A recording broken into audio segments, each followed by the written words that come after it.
ಈ ಪ್ರಪಂಚದಲ್ಲಿ ಕೆಲವು ಸ್ಥಳಗಳಿವೆ. ಕಾಲವು ಅವುಗಳನ್ನು ಮರೆತುಬಿಟ್ಟಿದೆ. ಅಲ್ಲಿ ಮೌನವು ಶಬ್ದಕ್ಕಿಂತ ಭಾರವಾಗಿರುತ್ತದೆ. ಕತ್ತಲು ಅಲ್ಲಿ ಕೇವಲ ಕತ್ತಲೆಯಲ್ಲ, ಅದು ಉಸಿರಾಡುತ್ತದೆ, ನಿಮ್ಮನ್ನು ಗಮನಿಸುತ್ತದೆ ಮತ್ತು ಕಾಯುತ್ತಿರುತ್ತದೆ. ಕರ್ನಾಟಕದ ಒಂದು ಪುಟ್ಟ ಹಳ್ಳಿಯ ಹೊರವಲಯದಲ್ಲಿ ಅಂತಹದ್ದೇ ಒಂದು ಬಂಗಲೆ ಇತ್ತು. ಅದರ ಗೋಡೆಗಳನ್ನು ಕಟ್ಟಿದ ಕೈಗಳು ಯಾವುವು ಎಂದು ಯಾರಿಗೂ ನೆನಪಿಲ್ಲ. ಅಲ್ಲಿ ಯಾರು ವಾಸಿಸುತ್ತಿದ್ದರು ಎಂಬುದು ಯಾರಿಗೂ ಗೊತ್ತಿಲ್ಲ. ಹಳ್ಳಿಯವರು ಅದನ್ನು ಪಿಸುಗುಟ್ಟುವ ಮನೆ ಎಂದು ಕರೆಯುತ್ತಿದ್ದರು. ಆ ಹೆಸರಿನಲ್ಲೇ ಒಂದು ರೀತಿಯ ನಡುಕವಿತ್ತು. ಹಗಲಿನಲ್ಲಿ ಅದು ಕೇವಲ ಹಳೆಯ ಕಲ್ಲು ಮತ್ತು ಮರದ ಸಾಕ್ಷಿಯಾಗಿ ನಿಂತಿರುತ್ತದೆ. ಆದರೆ ರಾತ್ರಿಯಾದಾಗ, ಗಾಳಿ ಸ್ತಬ್ಧವಾದಾಗ, ಆ ಮನೆಯೊಳಗೆ ಏನೋ ಒಂದು ಎಚ್ಚರಗೊಳ್ಳುತ್ತಿತ್ತು. ಬಿರುಕು ಬಿಟ್ಟ ಗೋಡೆಗಳಿಂದ ಸಣ್ಣಗೆ ಪಿಸುಮಾತುಗಳು ಹೊರಬರುತ್ತಿದ್ದವು. ಅದು ಹೆಸರುಗಳನ್ನು ಕರೆಯುತ್ತಿತ್ತು. ಕೆಲವೊಮ್ಮೆ ಸತ್ತವರ ಹೆಸರುಗಳು, ಕೆಲವೊಮ್ಮೆ ಆ ಮನೆಯ ಹತ್ತಿರ ಸುಳಿದಾಡಿದವರ ಹೆಸರುಗಳು. ಹಿರಿಯರು ಹೇಳುತ್ತಿದ್ದರು, ಆ ಮನೆಗೆ ಕೇವಲ ನೆನಪುಗಳಿಲ್ಲ, ಅದಕ್ಕೆ ಹಸಿವಿದೆ. ಆದರೆ ಭಯ ಎಂಬುದು ಎಲ್ಲರನ್ನೂ ಕಾಡುವುದಿಲ್ಲ. 17 ವರ್ಷದ ಆರವ್ ಬೇರೆಯೇ ಆಗಿದ್ದನು. ಸಾಹಸದ ಹಸಿವು ಮತ್ತು ಅತಿಯಾದ ಆತ್ಮವಿಶ್ವಾಸ ಅವನಲ್ಲಿತ್ತು. ದೆವ್ವದ ಕಥೆಗಳನ್ನು ಕೇಳಿ ಅವನು ನಗುತ್ತಿದ್ದನು.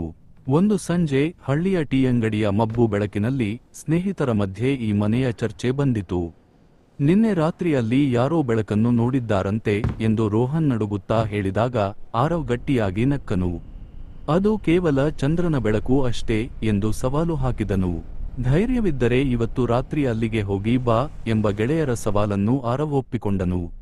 ಅವನಿಗೆ ಗೊತ್ತಿರಲಿಲ್ಲ ಕೆಲವು ಬಾಗಿಲುಗಳು ಎಂದಿಗೂ ತೆರೆಯಬಾರದು ಎಂದು.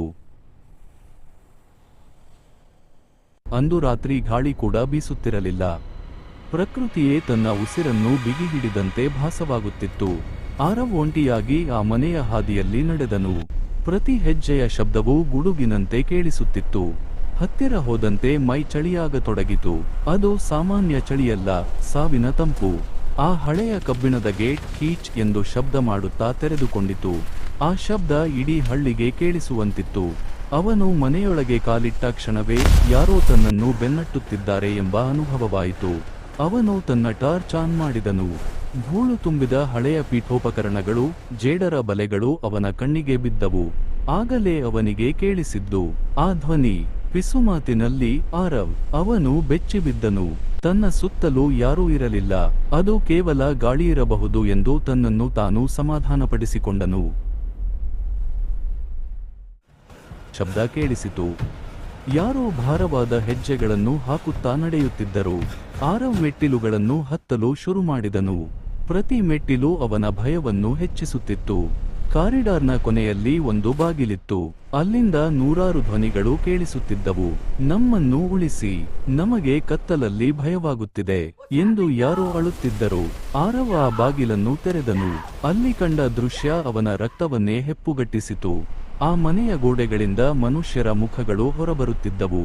ಯಾರೋ ಅವರನ್ನು ಗೋಡೆಯೊಳಗೆ ಜೀವಂತವಾಗಿ ಹೂತಿಟ್ಟಂತೆ ಕಾಣುತ್ತಿತ್ತು. ಅವರು ಕಣ್ಣು ಬಿಟ್ಟು ಆರವ್ನನ್ನು ನೋಡುತ್ತಿದ್ದರು. ನಮ್ಮ ಜೊತೆಗೂಡು ಎಂದು ಪಿಸುಗುಟ್ಟುತ್ತಿದ್ದರು. ಆರವ್ ಓಡಲು ಪ್ರಯತ್ನಿಸಿದನು, ಆದರೆ ದಾರಿಯಿರಲಿಲ್ಲ. ನೆಲದಿಂದ ಕಪ್ಪು ಕೈಗಳು ಮೇಲೆ ಬಂದು ಅವನ ಕಾಲುಗಳನ್ನು ಹಿಡಿದವು. ಒಂದು ಎತ್ತರದ ಕಪ್ಪು ನೆರಳು ಅವನ ಹೆಗಲ ಮೇಲೆ ಕೈ ಹಾಕಿತು. ಆ ನೆರಳಿಗೆ ಮುಖವಿರಲಿಲ್ಲ. ಮರುದಿನ ಬೆಳಗ್ಗೆ ಹಳ್ಳಿ ಎಂದಿನಂತೆ ಎಚ್ಚರವಾಯಿತು. ಆದರೆ ಆರವ್ ಮಾತ್ರ ಹಿಂತಿರುಗಲಿಲ್ಲ. ಗೆಳೆಯರು ಭಯದಿಂದ ಆ ಮನೆಯ ಹತ್ತಿರ ಹೋಗಿ ಕಿಟಕಿಯೊಳಗೆ ನೋಡಿದಾಗ ಆರವ್ ಅಲ್ಲಿರಲಿಲ್ಲ. ಆದರೆ ಆ ಹಳೆಯ ಗೋಡೆಯ ಮೇಲೆ ಕಪ್ಪು ಬಿರುಕುಗಳ ಮಧ್ಯೆ ಒಂದು ಹೊಸ ಮುಖ ಕಾಣುತ್ತಿತ್ತು. ಅದು ಅಚ್ಚರಿ ಎಂಬಂತೆ ಆರವ್ನ ಮುಖದಂತೆಯೇ ಇತ್ತು. ಇಂದಿಗೂ ಆ ಮನೆಯ ಹತ್ತಿರ ಹೋದರೆ ಸಣ್ಣದಾಗಿ ಒಂದು ಧ್ವನಿ ಕೇಳಿಸುತ್ತದೆ, ಪಿಸುಮಾತಿನಲ್ಲಿ ನನ್ನನ್ನು ಉಳಿಸಿ.